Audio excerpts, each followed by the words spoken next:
ಸ್ಥಳೀಯ ಒಂದು ಪ್ರಜಾಪ್ರಭುತ್ವ, ಲೋಕಲ್ ಡೆಮೋಕ್ರಸಿ. ಇವತ್ತು ಎಲ್ಲ ಸಮಸ್ಯೆಗಳು ಹಿಂದೆ ಹೇಳಿದ ಕಾನೂನು ಸುವ್ಯವಸ್ಥೆ ಇರ್ಬೋದು, ಆಡಳಿತ ಇರ್ಬೋದು, ಮತ್ತೆ ನಂತರ ನಮ್ಮ ಈ ದಸರಾ ಸಮಸ್ಯೆ ಇರ್ಬೋದು, ಎಲ್ಲಾನು ಕೂಡ ಇದು ಗಮನಿಸ್ತಾ ಇರೋದು ಏನಕ್ಕಂದ್ರೆ ಇಲ್ಲಿ ಸ್ಥಳೀಯ ಒಂದು ಪ್ರಜಾಪ್ರಭುತ್ವದ ವ್ಯವಸ್ಥೆ ಇಲ್ಲ, ಸ್ಥಳೀಯ ಜನಪ್ರತಿನಿಧಿಗೆ ಅವಕಾಶಗಳು ಇಲ್ಲ.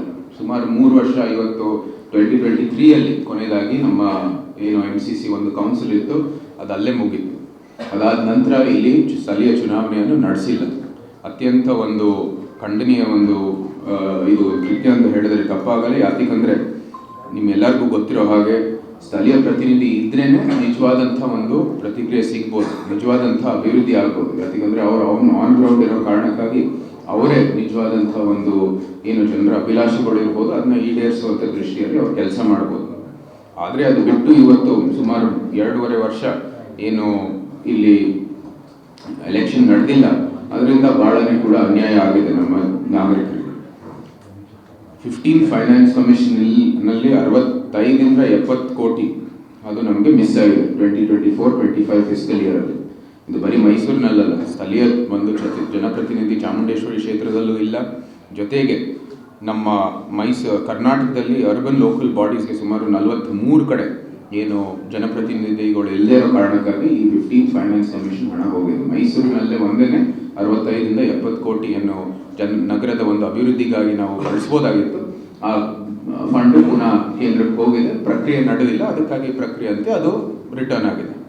ಇವತ್ತೇ ನಾನು ಬೆಳಗ್ಗೆ ನೋಡ್ತಾ ಇದ್ದೆ, ಕ್ಯಾತ್ಮಾರಹಳ್ಳಿಯಲ್ಲಿ ಏನು ಒಂದು ಸಮಸ್ಯೆ ಆಗಿದೆ, ಅಲ್ಲಿ UGD ವ್ಯವಸ್ಥೆ ಇಲ್ಲದೇ ಇರೋ ಕಾರಣಕ್ಕಾಗಿ ಎಂಥ ಒಂದು ದುರ್ವಾಸನೆ ಇತ್ಯಾದಿ ಎಲ್ಲ ಏನೋ ಒಂದು ವ್ಯವಸ್ಥೆಯಲ್ಲಿ ಅತ್ಯಂತ ಅವ್ಯವಸ್ಥೆ ಅಂತ ಹೇಳಬೇಕು.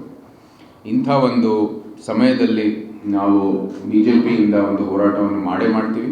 ಲೋಕಲ್ ರೆಪ್ರೆಸೆಂಟೇಷನ್, ಸ್ಥಳೀಯ ಪ್ರತಿನಿಧಿಗಳಿಗೆ ಅವಕಾಶ ಕೊಡಿ, ಈ ಚುನಾವಣೆ ಪ್ರಕ್ರಿಯೆ ನಡೆಸಿ. ನೀವು ಸಂವಿಧಾನ ಅಂತ ಯಾವಾಗಲೂ ಹೇಳುವಂಥದ್ದು ಪಕ್ಷ ಸಂವಿಧಾನ ಅಂತ ನಡ್ಕೊಳ್ಳಿ.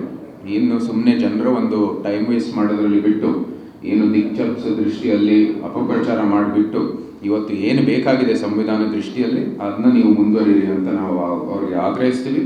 ಜೊತೆಗೆ ಈ MCC ಎಲೆಕ್ಷನ್ ಅನ್ನು ಮಾಡೋದು ಆದಷ್ಟು ಶೀಘ್ರದಲ್ಲಿ ಅದನ್ನ ಘೋಷಣೆ ಮಾಡಿ ಆ ಪ್ರಕ್ರಿಯೆಯನ್ನು ನಡೆಸಿ ಸ್ಥಳೀಯರಿಗೆ ಒಂದು ಏನು ಅನುಕೂಲ ಮಾಡುವಂಥ ದೃಷ್ಟಿಯಲ್ಲಿ ನೀವು ಕೆಲಸ ಮಾಡಿ ಅಂತ ನಾವು ಆಗ್ರಹಿಸ್ತೀವಿ.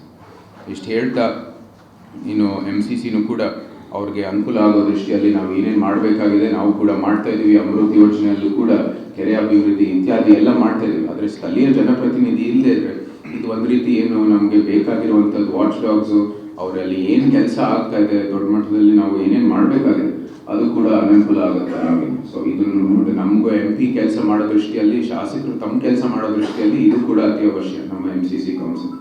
ಸೊ ಎಲ್ಲ ನಿಟ್ಟಿನಲ್ಲಿ ಅವರು ಒಂದು ಒಳ್ಳೆ ವ್ಯವಸ್ಥೆ ಮಾಡಲಿ ಅಂತ ನಾವು ಆಗ್ರಹಿಸ್ತೀವಿ.